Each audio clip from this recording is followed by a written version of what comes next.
Hey y'all, happy Sunday. So today, as promised, we're going to discuss my stock portfolio, specifically looking at all my stocks that have dividends, where they are now and where they're going to be growing. So if you remember from last week, the reason why we're reviewing dividend stocks is because I explained how I didn't know what to do with the money I was making when I started my full-time job with the Army. So I realized I needed to find other ways to bring in income so I could look to reach financial freedom and then be secure in retirement later on. What I discovered with the dividend portfolio is that you can build your own pension as you get older and go into retirement. Now you don't have to wait until 59 and a half to withdraw these funds. You can put your dividends in an IRA if you want. You will be locked in that case. Or you can do what I'm doing and have a bunch of dividend stocks in a taxable brokerage account. This way, it allows you to start bringing income now so that you can begin to replace income you make from your W-2 and work to retire early. With all that said, we're going to jump on in. As we go through, if you have questions about my portfolio or thought processes, leave them down below in the comments. I'll get to them as soon as possible. Here we go. All right, y'all, here's my account, so we're going to get going. Okay, so if you can't kind of tell, but to kind of orientate you to this, there's two chunks here. There's a top chunk and bottom chunk. The top chunk is my taxable account, and then the bottom chunk is my Roth IRA. I would be doing this on the live website on Fidelity. That's who my portfolio is with. But no offense, I don't want to show you my account numbers. So that's what it is. Okay, so starting off in the top chunk, my taxable account. In this account, I have foreign stocks, and then I also have real estate investment trusts, also known as REITs. The reason for that is because it's tax advantage based. And I have the book up here. Again, I showed you all the dividends book last week, and it was his recommendation. Again, if things go bad, I'm not going to sue him because I know it's risk I'm assuming on myself, but just putting that in. But either way, so that's why I have those types of stocks in my taxable account. So the first one there is Cube. Cube is a storage company. You may have seen them around. They're on East and West Coast. I've seen them on both, but they're a real estate investment trust. The next one is QSR. They're a Canadian company. They own brands like Burger King and I think is it KFC or no Popeyes. It's Popeyes. They own Popeyes as well, and then I think a couple other restaurants.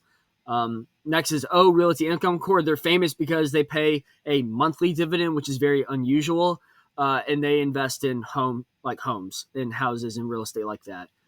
Next one, PLD Prologis. They're also a REIT. They are a REIT. I don't exactly remember what they do, but they're a REIT. CM Canadian International. It's a Canadian bank. That's pretty self-explanatory there. They're my longest held stock, I think, ever. I think I bought them during COVID. By coincidence, I had no reason to buy them during COVID, but I did. And as you can see there, they performed quite well for me over the last 3 or 4 years now. Next is MPLX. They're a LP, a limited partnership. I forgot. That's another different type of company you can have in the stock market. They're special. I highly recommend not holding those in IRAs, which is why it's in my my taxable account. Next is FR. They're also a REIT, and then MAA is also a REIT too. I don't exactly remember what's special about each of them. I'll have to look into it. Oh yeah, MMA is apartments that I do remember. I don't remember what FR is. So yeah, that's them. All right, next going down to my Roth IRA. These are all like the regular stocks, if you will. So the first one is X-Ray. They're dental supply. So that's them. RHA Robert Half. They're kind of like HR services or talent. No, that's not it. They're talent management. That's what they are. And they're really big out west. EOG is energy. Lowe's. Everyone knows Lowe's. Next Star Media Group. I don't really know who they are, but apparently they're really big down in Texas. Next one is next to energy. So that's energy, trying to diversify there. Then Tractor Supply, which most people know. Bank of the Ozarks is based out of Little Rock. So that's one of the banks I have. Next one is FBiz, which is another financial services group.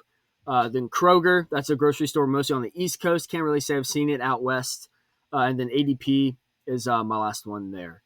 So yeah, that's kind of a brief overview of the stocks. Now we're going to jump into their dividend projection.